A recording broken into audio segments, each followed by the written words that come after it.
Conversaciones jurídicas con el doctor George Sileski. Les habla su amigo el doctor George Sileski en esta cuarta sesión del curso denominado el Derecho Procesal ante la Nueva Normalidad. El objetivo de este curso, ya les recuerdo, ¿verdad? Pues es compartir no solamente conocimientos, sino compartir las experiencias de que tenemos ustedes y nosotros, ustedes preguntándome algunas cuestiones personales que tienen en ocasiones, pero siempre les voy a pedir si el día de hoy tienen alguna otra pregunta, muy particularmente de aspectos procesales, pues sería mucho más valioso y más nutritivo para la gente que está escuchando en este momento, ¿verdad? Entonces, bien, siempre para mí ha sido también muy importante, muy de agrado tocar temas de ética judicial y que tiene que ver con este aspecto que estamos compartiendo.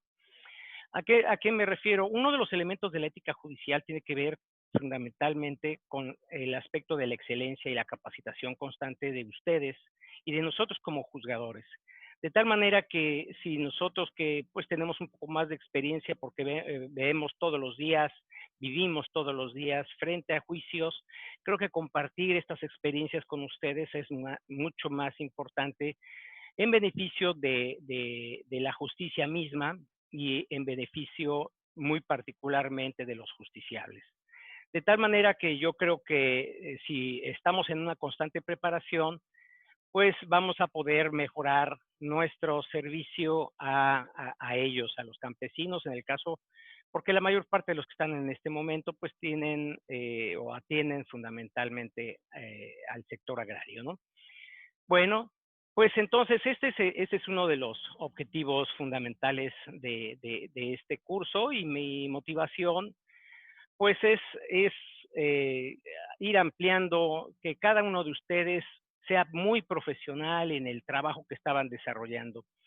Yo les recuerdo cómo empezamos el primer módulo donde tocamos precisamente cómo elaborar una demanda, pero más que todo tocábamos aspectos previos a la elaboración de una demanda, no nada más era estos son los elementos, esto hay que hacer, etcétera, sino toda esa preparación previa que el abogado tiene que realizar para el efecto de elaborar una demanda. Entonces, creo que esa es la parte fundamental de nosotros, de tal manera que aquí yo les recuerdo que hay un paradigma que ustedes como abogados postulantes van a tener que observar. En una controversia siempre hay un ganador y un perdedor. Siempre, ¿verdad? Rarísima que haya dos perdedores, pero en realidad la generalidad hay un ganador y un perdedor. ¿En qué momento hay dos ganadores? Cuando ambas partes llegan a un acuerdo, a través de la mediación, a través de la conciliación. Ese es el mecanismo pues clásico, ¿verdad?, para determinar si realmente hay un ganador o hay un perdedor. Esa es la parte fundamental. Pero bueno, ya, ¿qué es lo que uno tiene que hacer? Yo les hablaba a ustedes como abogados cuando atienden a sus primeros clientes, qué tipo de derecho, y es el derecho sustantivo, es el que tienen que aplicar cada vez que tienen cuando tienen contacto con algún cliente y cuando les plantea algún problema, ¿no? O sea, si es de carácter agrario, si es de carácter civil, si es de carácter familiar, si es de carácter administrativo, esa es la parte que ustedes tienen que abordar. Pero cuando ya toman la decisión de entrar a un juicio, entonces sí tienen la necesidad de involucrarse en el aspecto procesal, en el derecho adjetivo, de tal manera que puedan conocer todos los elementos procesales para tener éxito en el juicio que ustedes interpongan. Y por eso este es uno de los objetivos. Yo propuse nada más 4 módulos, ¿verdad? Que es la demanda, la contestación de demanda, las pruebas y los alegatos. Son los 4 primeros elementos en los cuales ustedes de manera directa participan. Y el último elemento, que es la sentencia, es donde ya participa el juzgador. Por eso yo lo establecí nada más en cuatro sesiones. Como ustedes se darán cuenta, son sesiones muy rápidas, un flash realmente de lo que nosotros estamos tocando. Ahora, ustedes siempre, cuando no tienen la forma de seleccionar si su cliente va a ganar o perder en razón de que no saben todavía si la persona tiene derecho o no. Incluso cuando presentan una demanda, no saben porque nada más le platican la mitad de la historia, ¿estamos de acuerdo? O sea, ustedes no conocen realmente la situación, ¿verdad? Ver sala de espera. Ok, perfecto.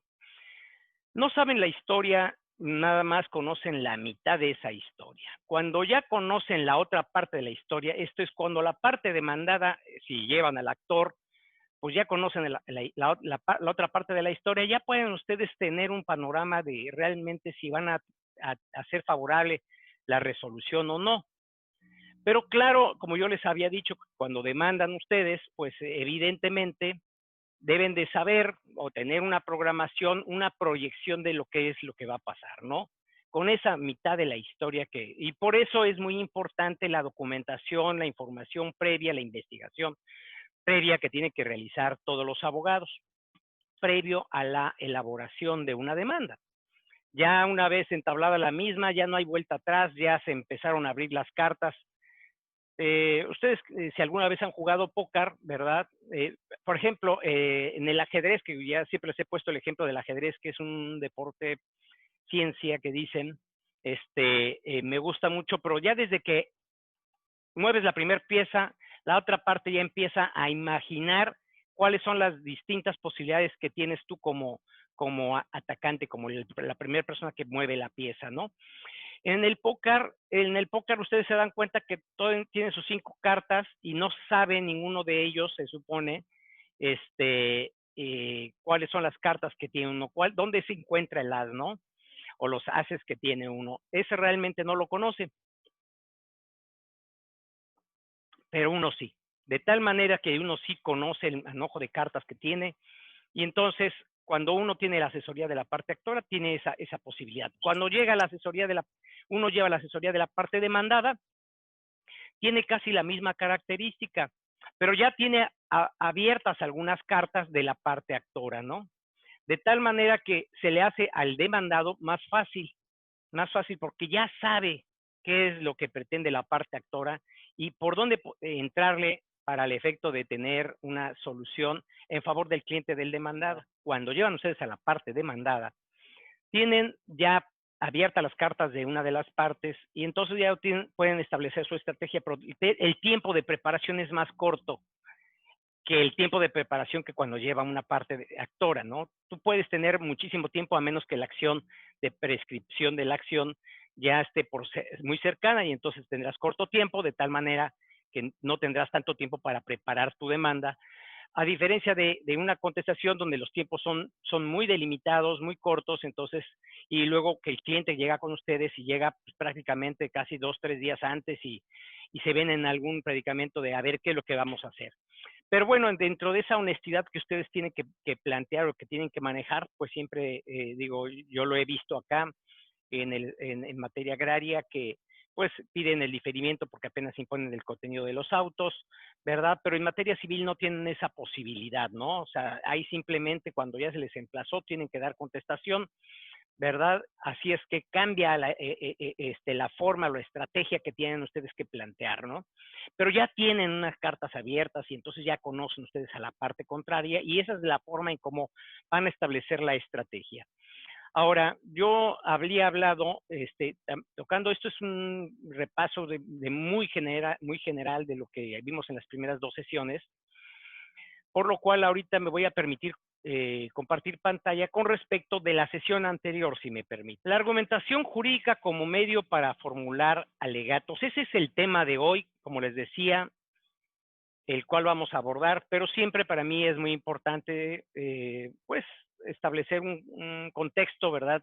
Para no nada más entrar al tema, sino entrar en un contexto como hace unos minutos les estaba yo explicando y ahorita muy particularmente sobre el contexto de la etapa anterior a los alegatos, ¿verdad? Entonces, Entonces, ¿qué fue? La prueba precisamente, yo les había platicado que es la etapa, el periodo de probatorio, es la etapa anterior, ¿no? Les había yo señalado que estábamos hablando de la prueba de la parte, es demanda, contestación de demanda, pruebas, alegatos, que son las 4 etapas fundamentales en donde ustedes participan y en la sentencia donde ustedes ya no tienen oportunidad de participar y corresponde al juzgador. Dentro de esas 4 etapas, la tercera etapa, que es la importante, es la prueba que yo decía, o que había que hacer la diferenciación que es la prueba, que es la fuente de prueba y que es el medio de prueba. La prueba es el convencimiento final, ¿verdad?, de el juzgador fundamentalmente. Yo les había puesto en aquella ocasión un ejemplo, ¿verdad?, de cómo se podía dar este aspecto de prueba, con el ejemplo de una mujer que pues era engañada por su marido, de la cual ahorita no quisiera meterme en el contexto para abordar más bien el tema siguiente, ¿verdad? Pero bueno, la prueba en sí es el convencimiento que se genera en el juzgador. En aquel ejemplo que yo les ponía, ¿quién es el juzgador? La señora, ¿no? Entonces, ella le tiene que tener convencimiento, ¿verdad? En ese sentido, ¿verdad? Por eso entonces la prueba no es igual a los medios de prueba.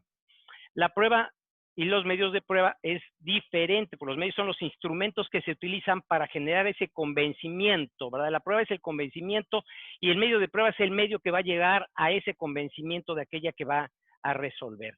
Y por otro lado estaban las fuentes de prueba y los medios de prueba, que son su distinción para efectos de su valoración, es de dónde emana ese medio de prueba.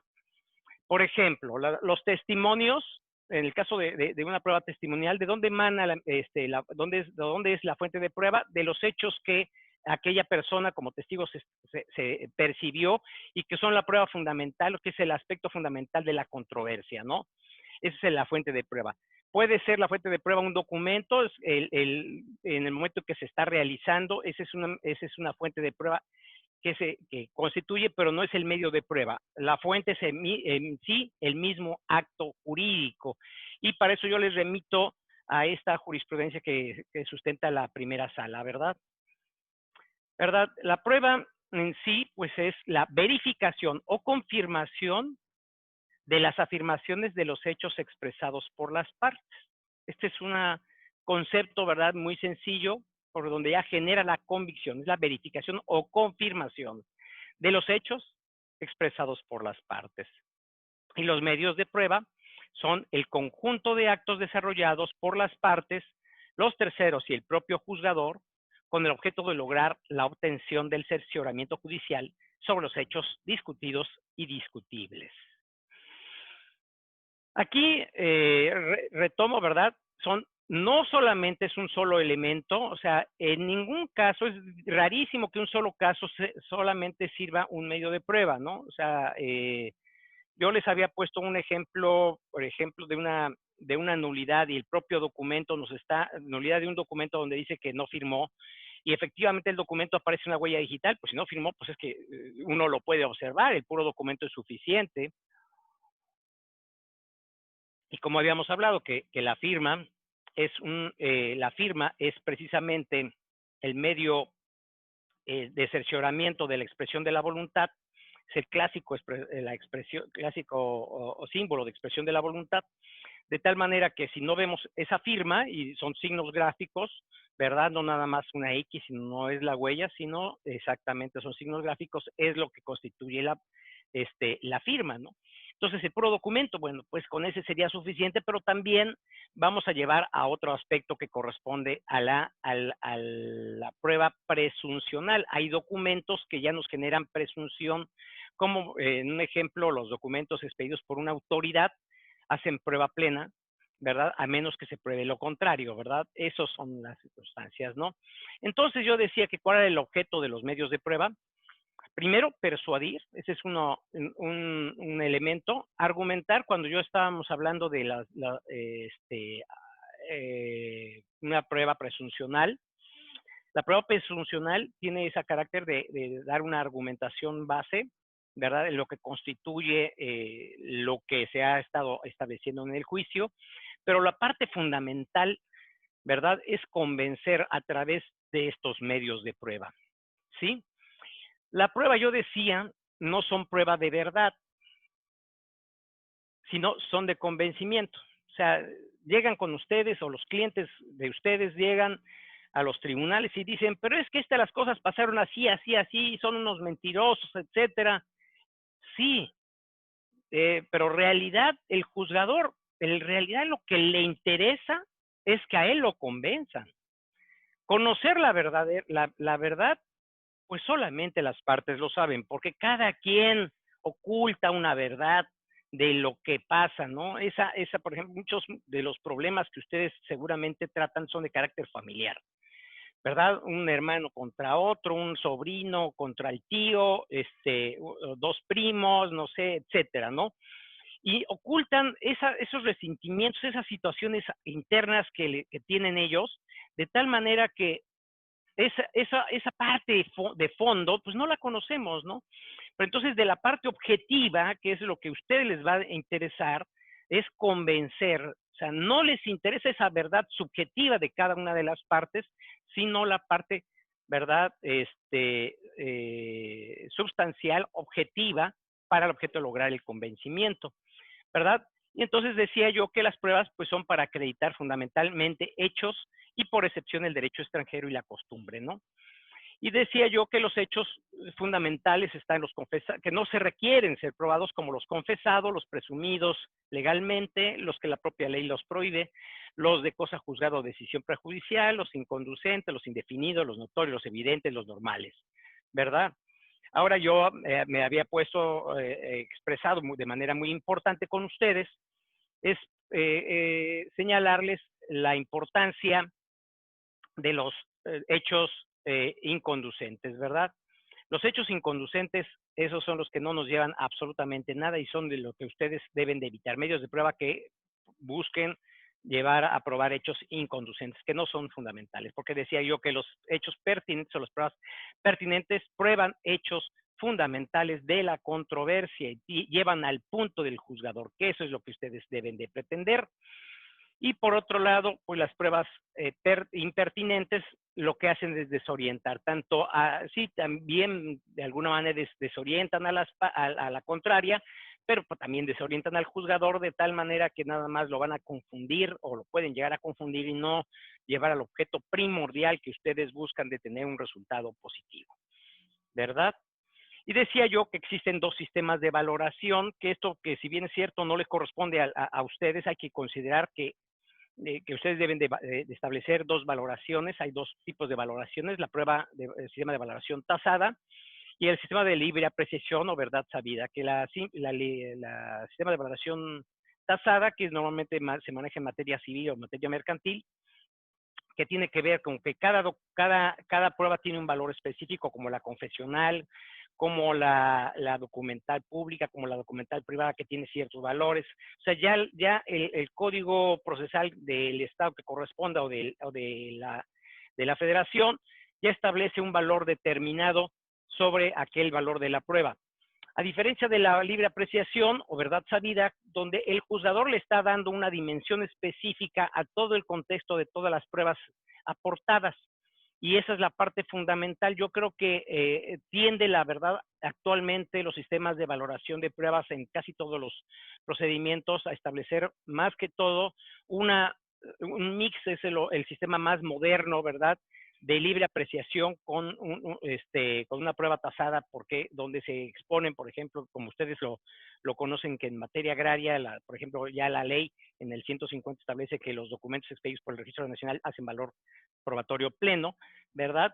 Pero es el único elemento que nos pone la ley. De ahí en fuera no nos pone ningún otro elemento, pero bueno, se utiliza el sistema de libre apreciación o verdad sabida, ¿no?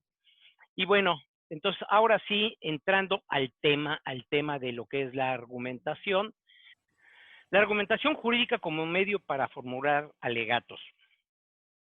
¿Qué son los alegatos? ¿Verdad? Me remito, fíjense, los alegatos, ¿verdad? Esa es la primera pregunta, y me voy a remitir prácticamente a lo que constituye de alguna manera los medios de prueba, pero también a lo que constituye la demanda y la contestación de demanda. Ustedes cuando presentan una demanda, yo les había sugerido a todos que convenientemente en la parte de derecho, ustedes establezcan todas las razones jurídicas por las cuales consideran que su cliente tiene la razón, no hacerlo en la parte de los hechos. Y esto se lo voy a poner de manera muy clara. Ustedes cuando promueven un juicio de amparo, les ponen, la propia ley establece antecedentes. ¿Cuáles son los antecedentes del acto reclamado? ¿Qué es lo que pasó? Esos son los hechos que constituyen el antecedente del acto reclamado. En la misma condición, en una demanda normal, los antecedentes de la pretensión son los hechos que ustedes en una demanda asientan. Y ahí no tienen que anotar absolutamente nada de aspectos jurídicos. Pero sí también la ley de amparo les pone un capítulo específico de conceptos de violación. De tal manera que ustedes pueden establecer argumentos jurídicos en su contestación de demanda, no en los hechos, sino en la parte de derecho y decir, estos son los hechos, esto es el derecho que se aplica en este caso, y los argumentos jurídicos por lo cual sustento mi pretensión o la pretensión de mi cliente, ¿verdad? Esa es la parte, porque si ustedes lo ven, así lo maneja en materia de amparo. Entonces, tienen ustedes que verlo de esa manera, ¿verdad? Ahora, con relación a la contestación de demanda, es el mismo contexto. Ustedes van a contestar los hechos y van a contestar tal vez la pretensión, ¿verdad? Como les había yo señalado, pero en la oposición de excepciones es en un capítulo por separado, donde sí, y así la mayor parte lo hace, ¿verdad? Donde establecen las razones por las cuales ustedes consideran que hay una excepción fundada, dilatoria o perentoria, como ustedes lo observen, ¿verdad? Entonces, ¿qué son los alegatos? ¿Verdad? ¿Y qué es argumentar? ¿Qué es alegatos? Aquí me voy a remitir, me voy para atrás, exactamente en este aspecto, y decía, ¿cuál es el objeto de los medios de prueba? Persuadir, argumentar y convencer. Los alegatos son precisamente argumentos que tienden a persuadir o a convencer. Ese es un alegato. Ese es fundamentalmente el concepto de un alegato. ¿Sí? ¿Y qué es la argumentación? La argumentación tiene que ver con dos aspectos fundamentales. Tiene que ver, y además, ¿qué se argumenta? Aquí también, ¿qué es la pregunta? ¿Qué es lo que se argumenta? ¿Qué es argumentar? Tiene el mismo contexto del alegato. El argumento es un razonamiento que realiza una persona para llegar a una conclusión, para llegar a determinar un objetivo específico. Eso es argumentar. Por eso voy a establecer los elementos de esta argumentación, ¿verdad? ¿Qué se argumenta? Se argumentan hechos y se argumentan derechos. Esos son los dos elementos fundamentales que se argumentan bajo cierta estructura, ¿verdad? ¿Por qué se argumentan hechos y se argumenta el derecho? Vamos a ver, vamos a hablar de dos aspectos de derecho, ¿sí?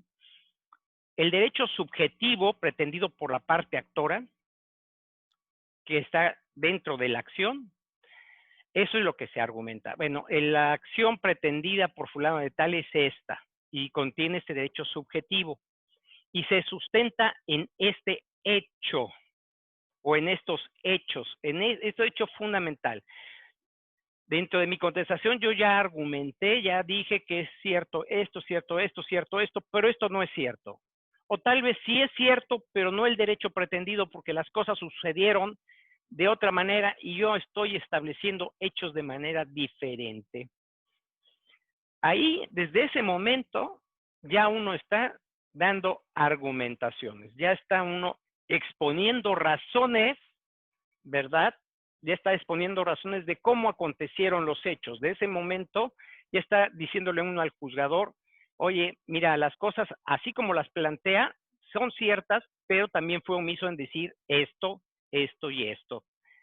De tal manera que ahí estamos exponiendo nuevos hechos para que, por lo tanto, lo que opera en el aspecto jurídico con base a tal precepto legal es esta circunstancia. Y es la forma en cómo nosotros estructuramos tal vez una contestación de demanda específicamente, ¿no? Entonces, ¿qué se argumenta? Bueno, se argumentan hechos y se argumentan derechos. ¿Por qué?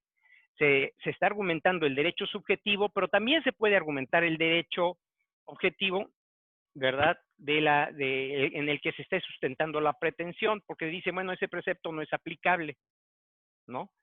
O sea, ya no es aplicable porque ya opera la prescripción o ya ya hay un conflicto en el tiempo, ¿verdad? De la norma jurídica y ya fue superada, o la jurisprudencia que aplica ya fue superada por otra. Se está argumentando ese aspecto de derecho, ¿verdad? Ese es el punto. ¿Qué instrumentos utiliza la argumentación? La argumentación utiliza dos instrumentos. Fíjense. Aquí habíamos hablado que también tiene el objeto de la argumentación, el objeto de persuadir, ¿verdad?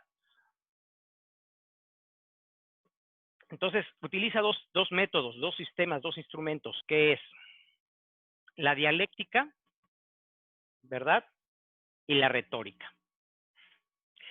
La dialéctica, fundamentalmente, ustedes la pueden utilizar y es parte de la argumentación jurídica en los sistemas de negociación, de mediación, ¿verdad? Ustedes conocen el objetivo, qué es lo que están buscando, y ustedes van a hacer un planteamiento de la situación y cómo puede ser resuelta, ¿verdad? De la mejor manera en beneficio de ambas partes. Eso es a través de la dialéctica. Y bueno, no me tomaré en este momento tiempo para hablar particular, porque ya ese será un tema muy particular, muy especial de cómo sistemas de negociación, etcétera. Pero bueno, ese es uno de los instrumentos que utiliza la argumentación jurídica. Y el otro sistema, el otro método es la retórica. La retórica que precisamente ya en juicio se utiliza mucho, como les estaba yo poniendo el ejemplo hace un momento, que tiene que ver con la retórica en el momento de la contestación de demanda, pero lo mismo ustedes están haciendo en la demanda, cuando interponen la demanda y ustedes ya están estableciendo que la pretensión de fulano de tal es válida en razón de que con base al artículo tal, que establece tal cosa, tiene derecho a esto. Ya ustedes están estableciendo, ¿verdad? Ese instrumento, ¿verdad? Entonces decía yo que este es el primer instrumento, que es la dialéctica, a través de la negociación de las partes, donde hay un estado de igualdad, como ven ustedes en esta imagen, y a través de esa conversación y de convencer a la parte contraria, ¿verdad? De la conveniencia de llegar a un acuerdo, ¿verdad? En beneficio de ambas partes. Yo decía que la mejor justicia, y siempre es un concepto que yo tengo, la mejor justicia es la que las mismas partes se imponen.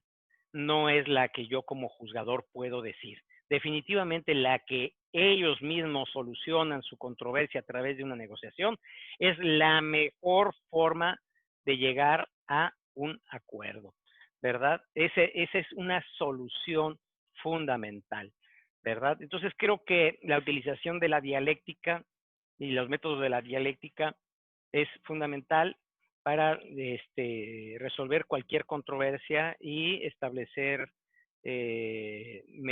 mejores formas de solución de controversias.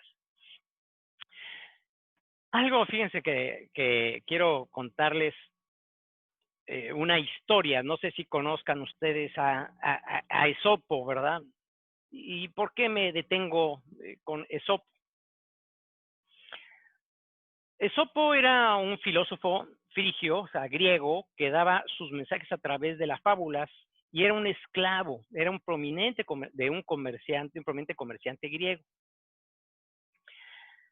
Este filósofo en la época griega, pues estábamos hablando de Aristóteles, por ejemplo, que maneja la dialéctica y la retórica muy bien, ¿verdad? Que a la fecha se siguen utilizando sus enseñanzas.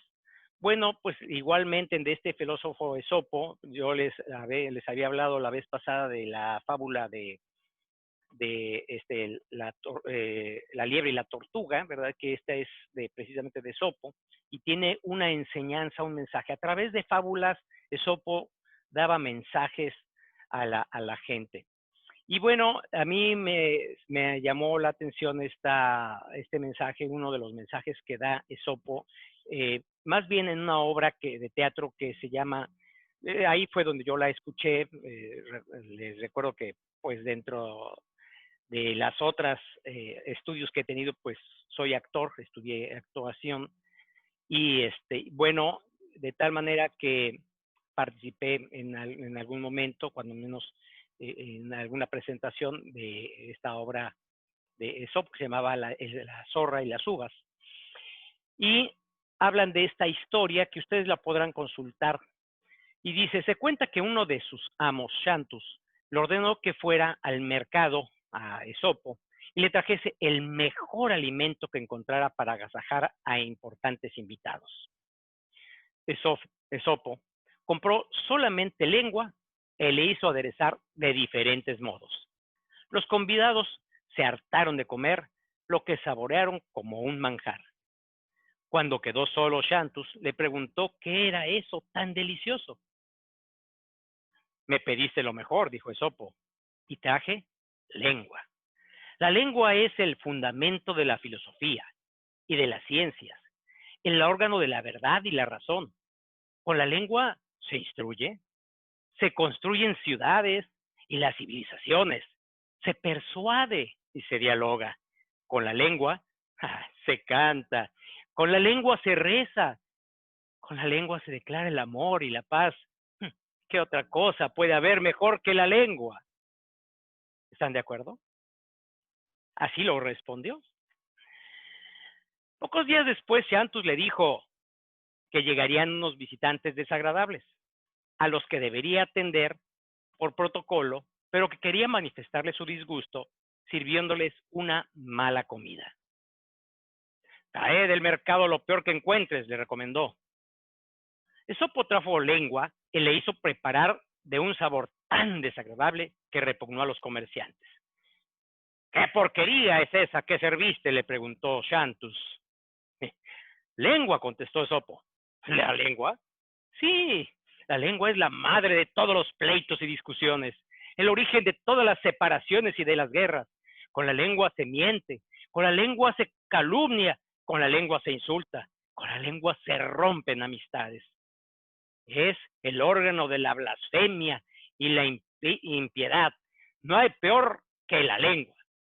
La lengua es el arma de doble filo. ¿Cuál prefiere?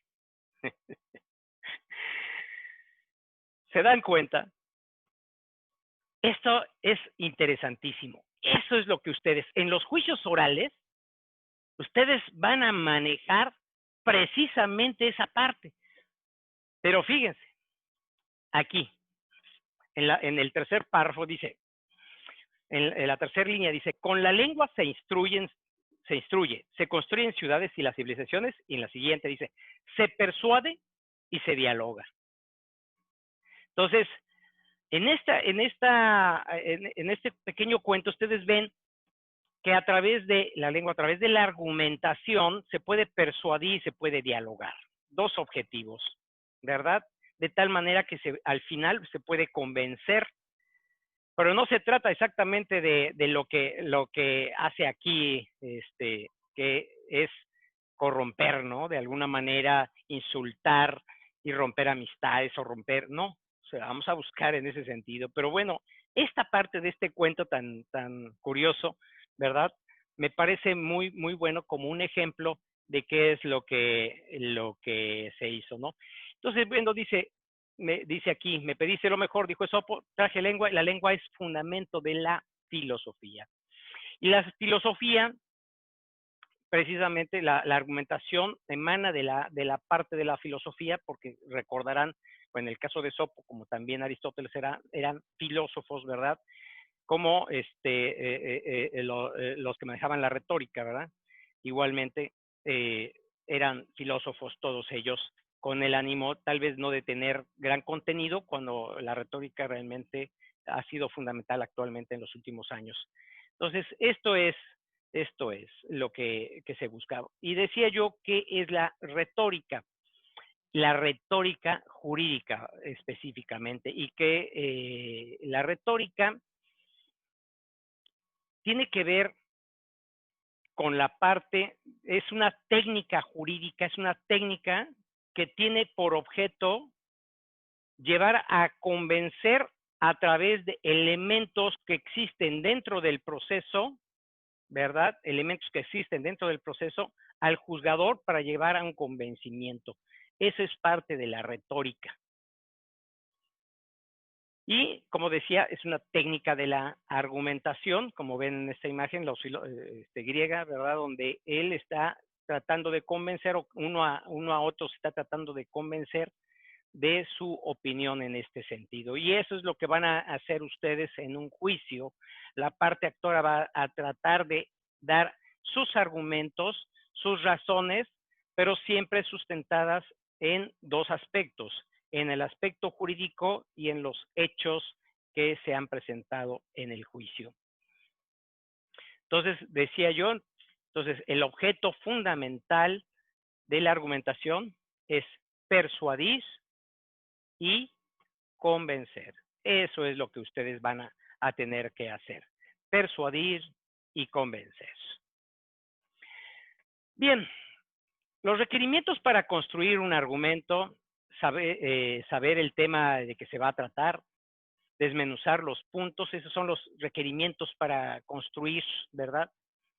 Desmenuzar los puntos a tratar, definir cuáles son los fundamentales y establecer su orden. Esos son los 4 elementos fundamentales. Si me permiten, voy a tomar mi saquito, porque ahora ya, la vez pasada me había dado calor, hace rato empecé con un poquito de calor, pero ya llegó el aire acondicionado y el aire acondicionado me empezó a dar frito. Bueno, decía yo, ahora sí ya me veo como abogado. También esa es una parte fundamental para convencer a los clientes y a los juzgadores: la presentación. Siempre que lleguen ustedes a los juzgados, procuren llegar en las mejores condiciones, ¿verdad? Bien, ok. Los 4 requerimientos fundamentales es saber el tema de que se va a tratar. Ustedes, yo acá les voy a poner el ejemplo específicamente con respecto de la demanda.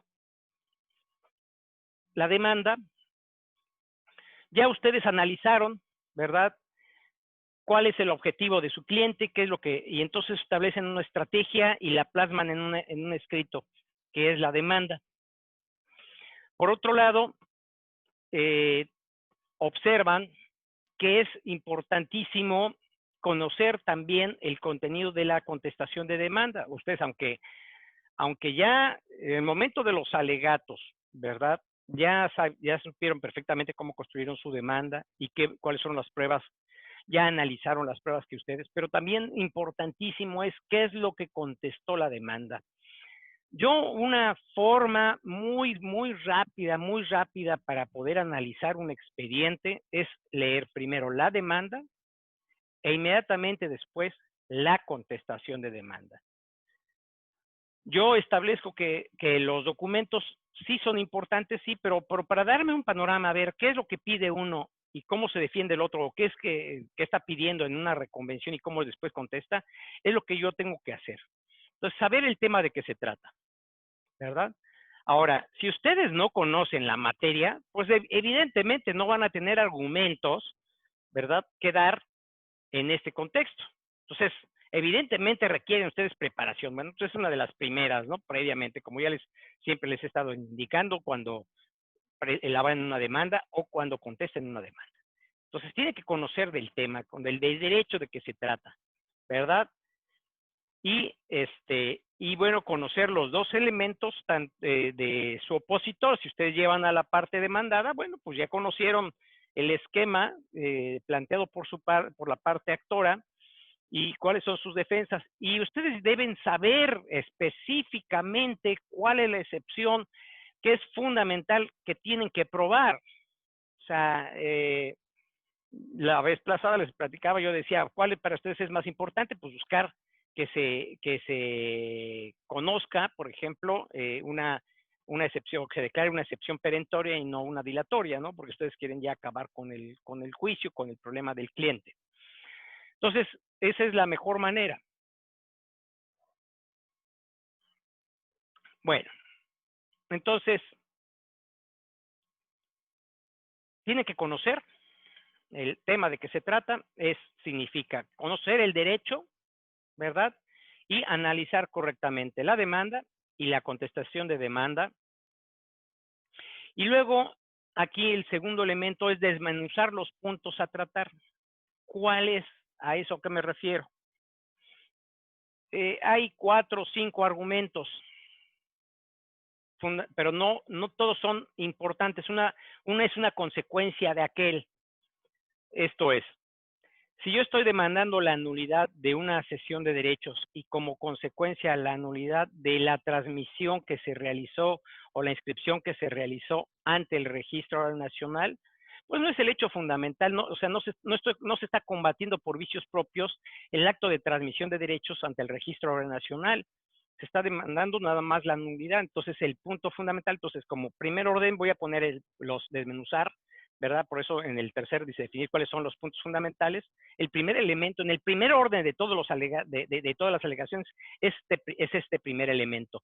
Pero como segundo elemento es la transmisión de derechos, y la tercera, la expedición de los certificados. Estoy buscando la expedición de los certificados, y como cuarto, que a mí se me expidan los terceros en razón de alguna circunstancia, dependiendo. Pero aquí viene otro punto, como decía yo, acá al establecer su orden, porque cada uno de los puntos puede tener una controversia específica.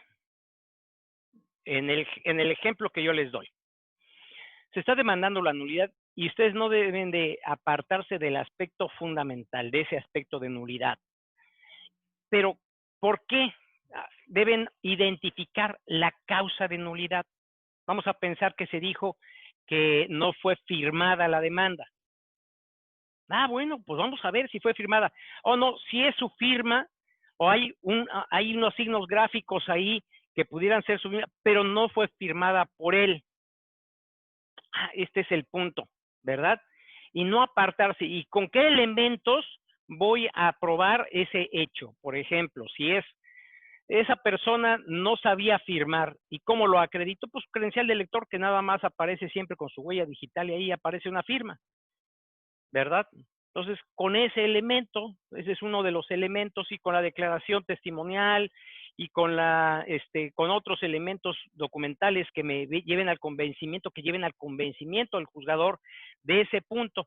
O sí firmaba, pero esa firma fue asentada por un tercero y no por él, ¿verdad? Bueno, pues entonces, ¿qué elementos? ¿Por qué? Porque en la fecha en que se realizó el acto, vamos a pensar si el 20 de noviembre de 2018, el 20 de noviembre de 2018, que es una fiesta patria, se encontraba en la Ciudad de México. Bueno, yo voy a justificar que esa persona se encontraba en la Ciudad de México y no se encontraba en la ciudad de Guadalajara, donde se supone que se fue firmado el acto, ¿verdad? Y si tengo algún recibo de algún hotel, etcétera, algún otro elemento adicional que me lleve al convencimiento. O sea, todos los elementos que en principio me van a llevar a determinar que esa persona no estaba en el lugar en donde se supone que se firmó ese documento. Entonces, por eso se establece de manera muy, muy precisa cuál es el orden el que vas a seguir. Pero ¿cómo? Identificando el problema principal. Entonces, hay que saber el tema de qué se trata, la materia de derecho, y conociendo, estudiando bien las dos demandas, desmenuzando los puntos, 1, 2, a ver cuáles son las causas. también me está diciendo que hay esta causa de nulidad, esta otra causa, y entonces que este elemento con qué se probó, con cuál no se probó, e ir enlazando. Por eso yo ahí me voy a remitir, si me permiten, a la parte de las técnicas, de valoración que ustedes van a utilizar para hacer el análisis previo, ¿no? En materia, específicamente en materia agraria, es a verdad sabida, no hay valoración tasada, aunque hay se utiliza en ocasiones la mixta, pero realmente es a verdad sabida, ustedes lo ven, el 189 así lo refiere. ¿Qué significa? Que son todos los elementos de prueba que van a ir a aportarse para el efecto de acreditar ese hecho, como les estaba yo indicando. Y ustedes lo van a alegar de esa manera. Entonces, ¿cómo se va a estructurar? ¿Cómo se va a estructurar esto que estábamos hablando, no? Entonces, ahí decía yo, en la definición, primero, del punto medular del juicio. Aquí ustedes ven un nudo, ¿verdad? ¿Cuál es el punto medular del juicio? ¿Cuál es la litis? Esta es la litis, no se vayan a apartar de, o sea, muchas veces esa es una de las cosas, como dicen, de los abogados que acostumbran a hacer un argumento y a la mera hora lo cambian o tratan de confundir, pero ustedes que tienen conocimiento, ¿verdad? Que se están preparando, ese es lo que tienen que hacer, buscar el punto medular del juicio. Una vez que ya encontraron el punto medular del juicio, porque desgraciadamente también los tribunales no definen correctamente la litis, y entonces ustedes tienen que identificar esa litis, cuál es el punto medular del juicio, y no apartarse de él. No les va a importar analizar el punto 2 o el 3, el 4, si no abordan el problema principal, ¿verdad? Y de ese es donde ustedes tienen que dar argumentos bastante sólidos, ¿verdad? ¿A través de qué? A través del silogismo jurídico. ¿Y cómo se construye un silogismo jurídico? A través de una premisa mayor, premisa menor y conclusiones. Premisa mayor. Entonces, vamos a pensar, se está demandando la nulidad de una cesión de derechos. La cesión de derechos está prevista por el artículo 80 de la Ley Agraria, que establece estos elementos. En el primer elemento establece, y entonces ahí hablan de la existencia del acto jurídico o de lo, ¿verdad?